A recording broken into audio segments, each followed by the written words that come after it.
Comme toute la vie de producteur, on avait des hauts et des bas, mais en 2016, on était lâché par un concours de circonstances qui fait que notre litre de lait était payé 21 centimes. Voilà. Et 21 centimes, il manque à peu près 100-120 euros par jour par personne, et c'est très très compliqué. Et voilà. Et puis on nous avait sollicité de nous donner un coup de main par des biais administratifs divers. On n'est tellement pas cru que tous les trois, on s'est regardés, puis je leur ai dit, les gars, on a un petit moment qu'on bosse sur un plan B, ça serait bien qu'on regarde pour activer un plan B. Et ce plan B, ça a démarré par une volonté de 3 personnes dans un premier temps, à vouloir à tout prix dire, on trouve des solutions, on essaye. Et au moins, si on crève, on ne crèvera pas sans avoir averti. Sans avoir essayé. Ouais. Voilà. Et ce plan B, il partait de la base de notre métier, c'est-à-dire de nous qui en était la coopérative, d'où on est, ce qu'on faisait, en passant par le territoire.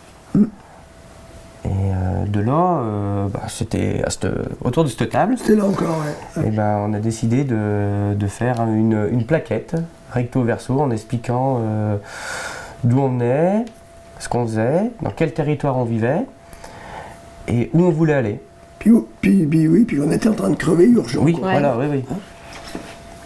Et après cette plaquette, on a décidé de la distribuer, c'était au mois de mai. Il pleuvait tous les jours. Il pleuvait tous les jours, donc on a pris 1 ou 2 jours de notre temps pluvieux pour aller la distribuer dans toute enseigne confondue. 17 enseignes dans le canton, on n'a pas été... Sur les 3 cantons, où il y avait des exploitations. La zone concernée, d'accord. La zone concernée, ouais. Moi, ça va de Carrefour, Intermarché, Lidl, Lidl, Super U. Il y a une zone d'activité importante, il y a du monde partout, quoi. Le message était là, oui. Ouais. Il y a des producteurs qui sont en train de crever la bouche ouverte à côté de vos magasins. Est-ce que vous êtes au courant déjà d'une ? Et la vérité, elle est oui, que nous on est en train de mourir et qu'on n'a pas envie de mourir, on a envie de se battre pour trouver une solution. Donc est-ce qu'on la trouve ensemble ? Est-ce qu'on la trouve pas ensemble, cette solution ? Il y avait toute une volonté, justement, de beaucoup d'enseignes de jouer sur la fibre locale. Donc c'était aussi l'occasion de leur rappeler de joindre les actes au discours, quoi.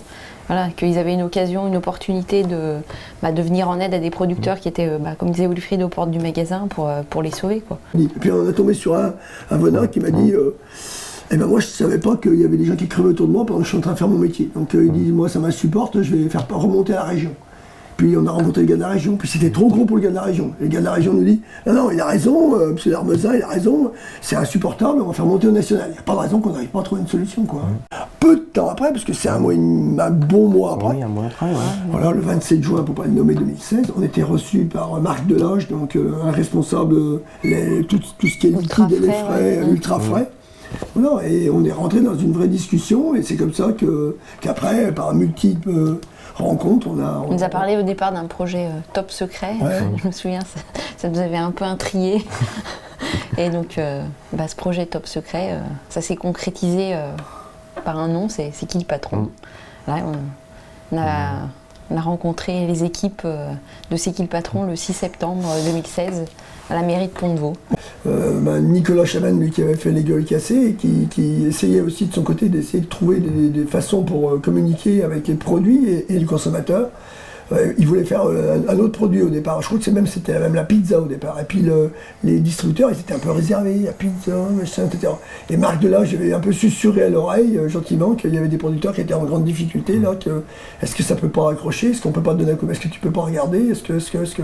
Et c'est comme ça que d'ailleurs que peu de temps après, parce que c'était le 6 septembre, on rencontrait officiellement Nicolas Chaman qui avait entre-temps balancé sur le net son questionnaire, tout ce qui avait été validé. Le fameux questionnaire du lait, en fait. Voilà. Dans ce questionnaire, il y avait diverses questions, 6 ou 7 questions, voire même plus, où en fait, ils sont partis d'un prix du lait basique à 69 ou 70 centimes, et ils ont rajouté des critères de qualité.